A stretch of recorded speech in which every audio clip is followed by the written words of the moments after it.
Hello friends, स्वागत है आपका आज के इस वीडियो में। आज की इस वीडियो में हम बात करेंगे 5 ऐसे म्यूचुअल फंड्स के बारे में जिन्होंने पिछले 30 सालों में 100 गुना रिटर्न दिया है। यहाँ पर 100% की बात नहीं हो रही है, यहाँ पर हम बात करेंगे 100 गुना रिटर्न की। दोस्तों, वीडियो में आगे बढ़ने से पहले मैं आपको बता दूं कि दिसंबर 2023 के आखिरी में म्यूचुअल फंड का असेट अंडर मैनेजमेंट यानी AUM 50 लाख करोड़ रुपीस के पार जा चुका है। लेकिन म्यूचुअल फंड इंडस्ट्री को 50 साल लगे पहले 10 लाख करोड़ रुपीस के AUM को बीट करने में। लेकिन लास्ट के 10 लाख करोड़ रुपीस यानी 40 लाख करोड़ से 50 लाख करोड़ रुपीस तक वो एक साल में ही एक्यूमुलेट यानी डिपॉजिट हो चुके हैं। तो यहाँ पर वे इन्वेस्टर अपनी वेल्थ बिल्ड कर चुके हैं जो काफी लंबे समय से अपने इक्विटी म्यूचुअल फंड में इन्वेस्टेड थे। इसके साथ में जो स्मॉल इन्वेस्टर है वो भी अपना कॉर्पस बिल्ड कर चुके हैं एक पावरफुल टूल के जरिए जिसे SIP या सिस्टमेटिक इन्वेस्टमेंट प्लान कहा जाता है। दोस्तों, हर साल नंबर ऑफ SIP की ग्रोथ बढ़ती ही जा रही है। अगर आप भी लॉन्ग टर्म में पावर ऑफ कंपाउंडिंग के जरिए वेल्थ जनरेट करना चाहते हैं तो SIP के जरिए इसे आसानी से कर सकते हैं। दोस्तों, आज यहाँ पर हम बात करने वाले हैं म्यूचुअल फंड के 100 गुना रिटर्न के बारे में, जिसे हम 1 लाख रुपए के एग्जाम्पल से समझेंगे। दोस्तों, अगर आप 1 लाख रुपए लमसम करते हैं एक इक्विटी म्यूचुअल फंड में 20 से 30 साल के लिए, तो वह बढ़कर 1 करोड़ से ज्यादा का फंड बन जाएगा। तो चलिए अब ऐसे इक्विटी म्यूचुअल फंड को देखते हैं जिन्होंने पिछले 25 से 30 सालों में 1 लाख को 1 करोड़ से ज्यादा का फंड बनाया है। तो चलिए शुरू करते हैं। तो हमारा पहला म्यूचुअल फंड है जो सबसे टॉप पर रहा है, वह है HDFC ELSS tax saver fund. यह फंड शुरू हुआ था 28 साल पहले 1996 में। उस समय आपने इसमें 1 लाख रुपए इन्वेस्ट किए होते तो आज की तारीख में उसकी वैल्यू 3 करोड़ 28 लाख रुपए होती, यानी 380 गुना रिटर्न म्यूचुअल फंड में। अब थोड़ा इस फंड के बारे में डिटेल जान लेते हैं। तो इस फंड का फंड साइज है 13,820 करोड़ रुपए और इस फंड में आप मिनिमम SIP 500 रुपए से स्टार्ट कर सकते हैं। रिटर्न की बात करें तो इस फंड ने पिछले 1 साल में 45% का रिटर्न दिया, 3 सालों में 24% का रिटर्न दिया और ये फंड जब से शुरू हुआ है तब से लेकर अब तक यानी 28 साल में इसने 22% का रिटर्न जनरेट किया है। और इस फंड का एक्सपेंस रेशियो 1.14% का है। और इस फंड की एक खास बात है कि ये टैक्स सेवर फंड है, यानी इसमें आपको टैक्स बेनिफिट भी मिलता है अंडर सेक्शन 80C के तहत। बात करें इस फंड के होल्डिंग की तो इस फंड ने 39 कंपनीज में अपनी होल्डिंग ले रखी है, जिसमें state bank of India, HDFC bank, power finance, Infosys,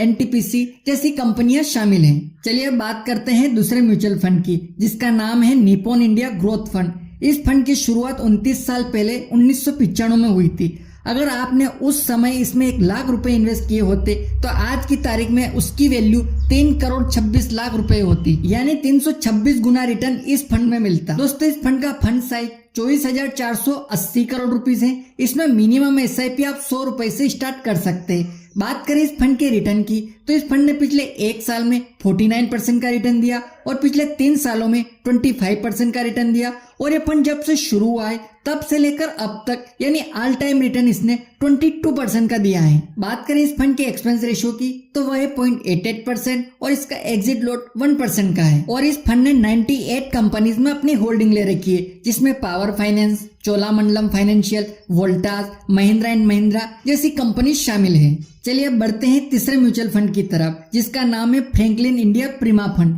जिसकी शुरुआत 30 साल पहले 1993 में हुई थी। उस समय इसमें 1 लाख रुपए इन्वेस्ट किए होते तो आज की तारीख में उनकी वैल्यू होती 2 करोड़ 14 लाख रुपए, यानी 214 गुना रिटर्न।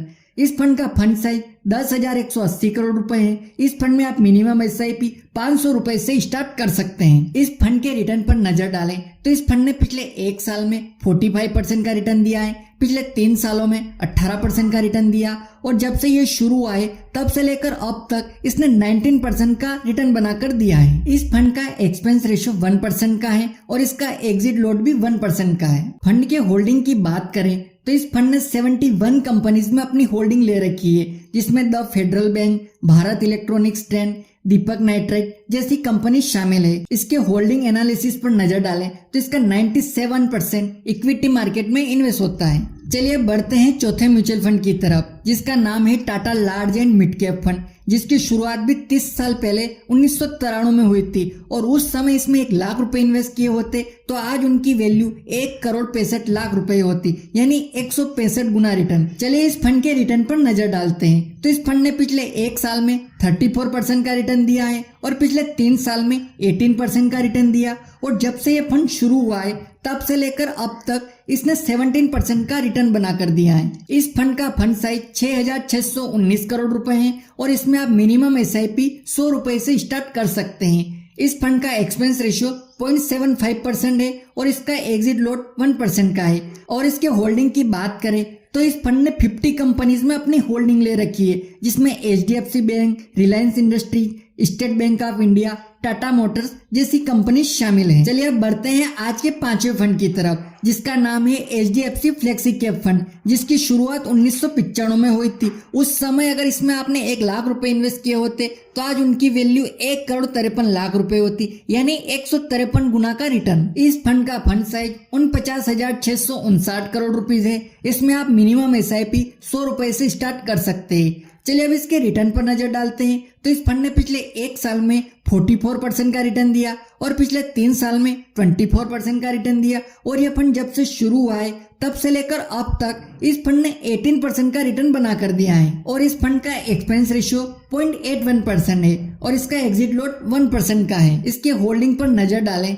तो इस फंड ने 49 कंपनीज में होल्डिंग ले रखी है, जिसमें HDFC bank, ICICI bank, axis bank, state bank of India, HCL technology, Hindustan aeronautics जैसी कंपनी शामिल हैं।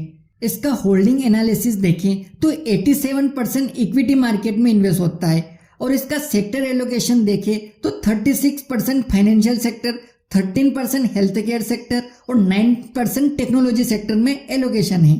तो दोस्तों ये थे आज के वो 5 म्यूचुअल फंड जिन्होंने 100 गुना से भी ज्यादा का रिटर्न बनाकर दिया है, जिनके बारे में मैंने आज आपको जानकारी दी है। अगर आपने इनमें इन्वेस्ट किया है तो कमेंट करके जरूर बताएं। यदि अभी तक आपने वीकेडी फिनो केयर यूट्यूब चैनल को सब्सक्राइब नहीं किया है तो सब्सक्राइब कर लीजिएगा, क्योंकि इस चैनल पर आपको इन्वेस्टमेंट, बैंकिंग, इंश्योरेंस और पर्सनल फाइनेंस से जुड़ी जानकारी मिलेगी। दोस्तों मिलते हैं अगले वीडियो में किसी नए टॉपिक पर। तब तक के लिए जय हिंद, जय भारत।